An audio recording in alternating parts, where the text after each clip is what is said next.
Assalamualaikum warahmatullahi wabarakatuh. Alhamdulillah, syukrulillah, wala hawla wala quwata illa billah, amma ba'du.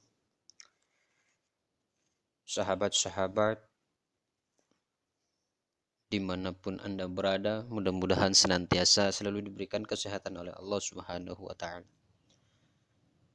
Pada kesempatan ini, insya Allah sedikit akan berbagi tentang perkembangan Islam di dunia. Apapun yang terjadi di dunia ini merupakan bukti nyata sebagai nilai-nilai yang telah diterangkan oleh Allah di dalam Al-Quran. Umat Islam tidak akan berkurang, namun justru semakin banyak jumlahnya. Sampai saat ini sudah kelihatan Islam berkembang pesat di mana-mana.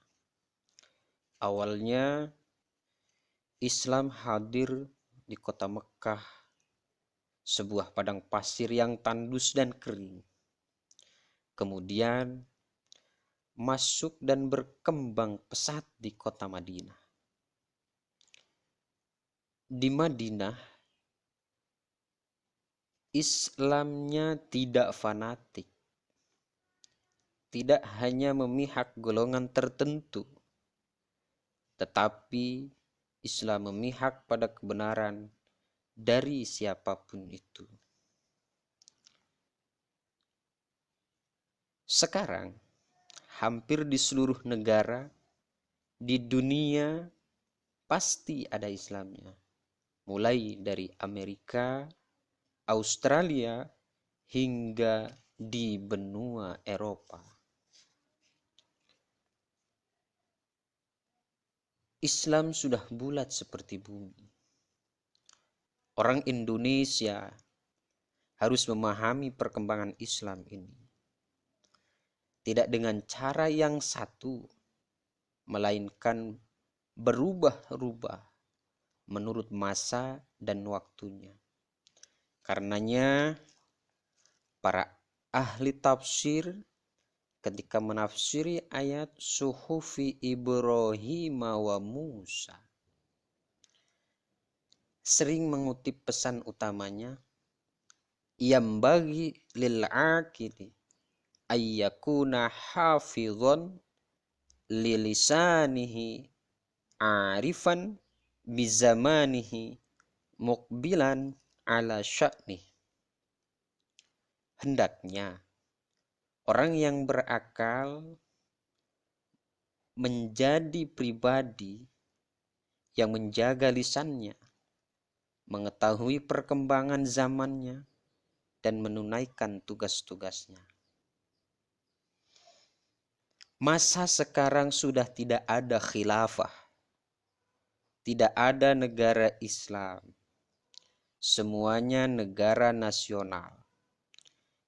Kalau dulu, pada saat musim haji, semua memakai bendera Islam. Sekarang tidak. Tapi bendera nasional yang mereka bawa. Begitu juga jamaah haji Indonesia. Yang mereka bawa adalah merah putih. Pada masa sekarang, kalau bangsanya tidak dijunjung, maka akan runtuh.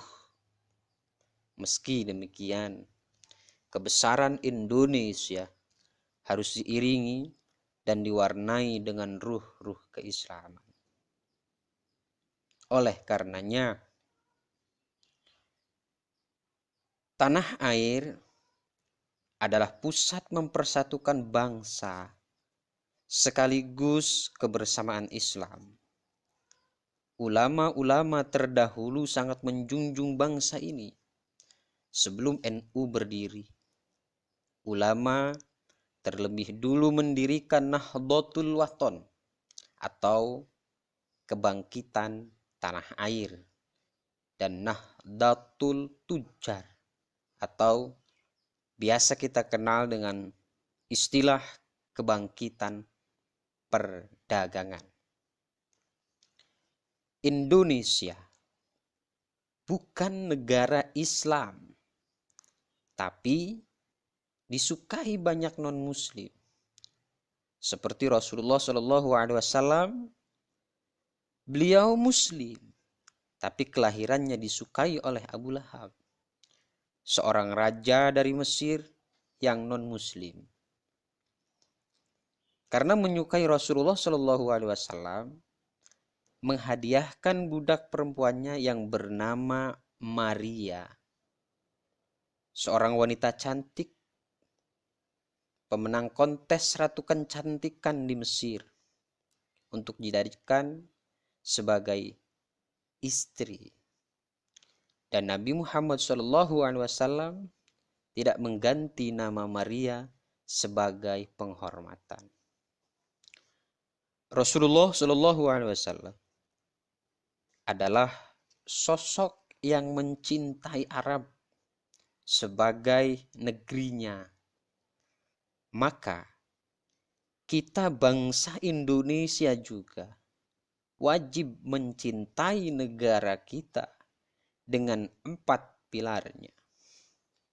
PBNU, P simbol dari Pancasila, B Bhinneka Tunggal Ika, N NKRI, dan U adalah Undang-Undang Dasar 1945.